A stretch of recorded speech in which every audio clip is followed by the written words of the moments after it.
dos prefeitos, dos governadores, falavam das políticas no dia a dia, falavam dos... A gente conversava. Olha que interessante. Eu vou descrever para você como é que era a sala da minha casa há 40 anos. Eu não quero voltar a isso, só quero dizer como é que era para a gente trazer de lá algumas coisas que não podem ficar lá. E que essa pressa não pode abafar e descartar. Como é que era a sala da minha casa ou eu estou falando 40, não, há 50 anos, há meio século. Várias pessoas aqui não tinham nascido, especialmente as mulheres. Mas se você observar, vamos supor que este palco seja a planta baixa da minha casa em Londrina há 50 anos. Como é que ela era? Nesse canto aqui da sala havia uma mesa com cadeiras em volta. E a gente fazia ali uma coisa que eu não sei se você já ouviu falar, a gente almoçava e jantava junto. Não sei se você tem ideia que a humanidade já fez isso. Pais com filhos, tomava bronca, dava risada, ouvia história, aprendia algo decisivo na vida, que era não desperdiçar comida. Por exemplo, punha comida no prato, vai comer. Mas eu não quero, vai comer. Por que pôs? Mas ele vai ficar aí até terminar de comer. Atenção, isso não era uma coisa só de natureza autoritária. Ela educou algumas gerações a não desperdiçarem, a não jogar comida fora, a não fazer o que nós fazemos hoje, que é a cultura do desperdício em vários momentos, que é fatal para a questão do equilíbrio da vida. Você hoje leva a criança para lugar em que ela faça guerra com batata frita. Ou pegue, por exemplo, um tubinho de, uma pasta de ketchup e fique atirando um no outro. Comida nunca foi na nossa história uma coisa para brincar, para jogar fora. Ela sempre foi a ideia de uma fruição, um aproveitamento, um momento de alegria, mas jamais de desperdício. Se almoçava e se jantava junto. Aprendi a ouvir história, a tomar bronca, tinha conflito. Porque convivência gera conflito. O que a convivência não deve gerar é confronto. Não se confunda conflito com confronto. Conflito é divergência de postura, de ideia. Confronto é a tentativa de anular a outra pessoa, de extingui-la. Vou dar um exemplo. Eu mudei para São Paulo quando eu tinha 13 anos de idade, portanto, em 1967.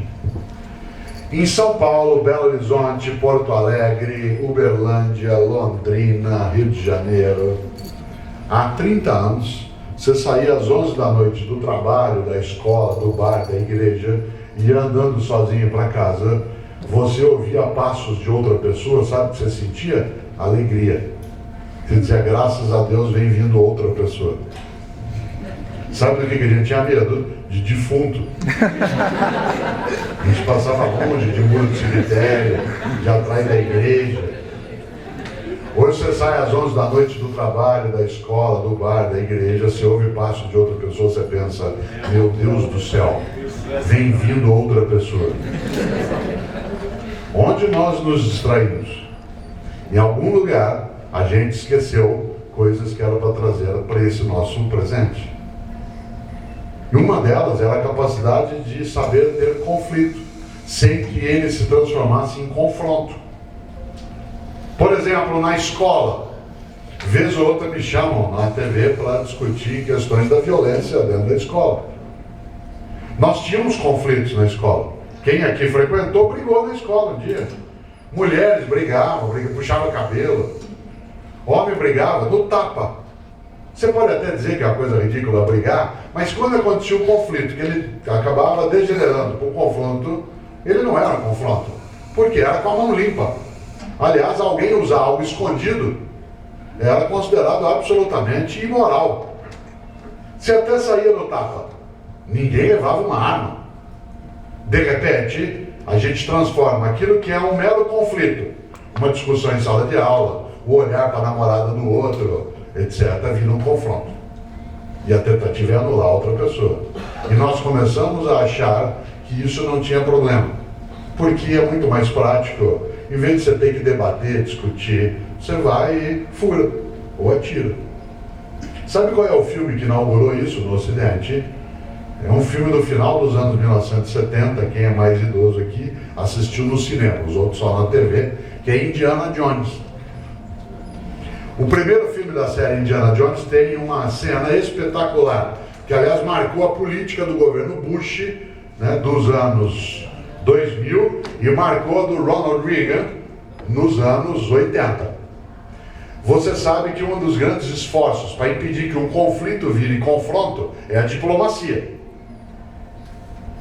Há um momento que a diplomacia tenta evitar, no limite máximo, que haja um confronto.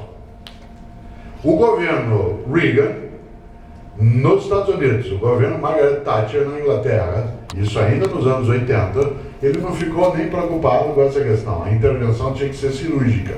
E desse ponto de vista, o Indiana Jones tem uma cena, vocês prestem atenção no norte da África hoje, para você tentar entender.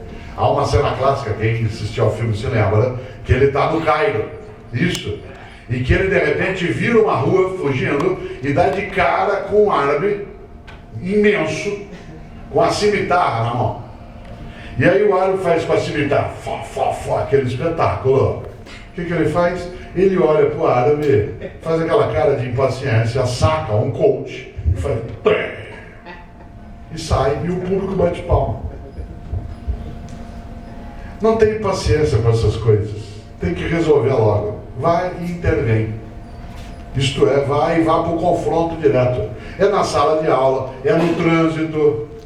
Tanto que você e eu pensamos no que eu vou dizer agora. A gente não conta em público, mas pensa o que eu vou dizer agora. Você está vindo aqui, né? Aqui, na Bias Fortes, quando você vai virar, o cara te dá uma fechada daquelas. Você não fala, mas pensa. Se eu tivesse uma arma, eu dava um tiro nesse filho da puta. Né? Você já imaginou? Que nível que nós conseguimos, às vezes, supor que a solução de conflito é um confronto. E é claro que uma das coisas que acabou produzindo foi a nossa forma rareada de convivência, inclusive nas refeições. Olha que coisa interessante. Aqui tinha a mesa com cadeiras. Aqui tinha uma cristaleira, como se chama em São Paulo, no Paraná, um guarda-comida, onde minha mãe guardava tudo que ela tinha no casamento para usar num dia especial, que nunca chegou. Né? Minha família é de formação católica, nesse cantinho tinha um altarzinho com a imagem de Nossa Senhora Aparecida. Aqui tinha um sofá, aqui tinha outro, aqui tinha outro, aqui tinha a cadeira de balanço do meu pai com o rádio, onde a gente ouvia rádio à noite. E se eu contar algo, você não vai acreditar se você for muito jovem. As poltronas ficavam de frente umas para as outras. Porque a finalidade é que a gente se visse. Olha que interessante, hein? Vizinho era bem-vindo. Outro ser humano era bem-vindo. Isso é sério. Quando ele chegava à noite, a gente corria coar um café, pegar um pedaço de bolo. Era uma delícia. Porque outro humano fazia com que a vida ficasse mais gostosa. Criança adorava ficar perto de adulto, para ficar ouvindo as conversas. E a gente ficava tudo em volta, assim. De vez em quando a gente via que os adultos iam falar alguma coisa, né, que a gente não devia ouvir, segundo eles, aí a criança esticava. Você tinha umas fronteiras, uns limites, não era indiferenciado. Isto é, um território sem fronteira. Fronteira não é obstáculo, fronteira é limite. Então, ela serve para marcar alguns territórios. E nós fomos desterritorializando. E o mundo digital acaba colaborando nisso, porque como ele transforma átomos em bits, ele tira a noção de tempo e espaço. É a simultaneidade sem átomos. E isso muda a percepção. Interessante, um dia, fim de tarde, sexta-feira, 18 horas, meu pai chegou do trabalho, ele era bancário, e tocou a buzina do jipe. E nós, filhos, corremos para abraçá-lo. Houve uma época na história humana que quando os pais chegavam, os filhos corriam na direção dos pais.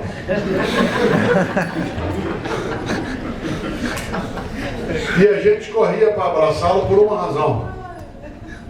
A gente tinha uma saudade. E tinha gratidão porque ele fazia uma coisa inacreditável. Ele nos sustentava.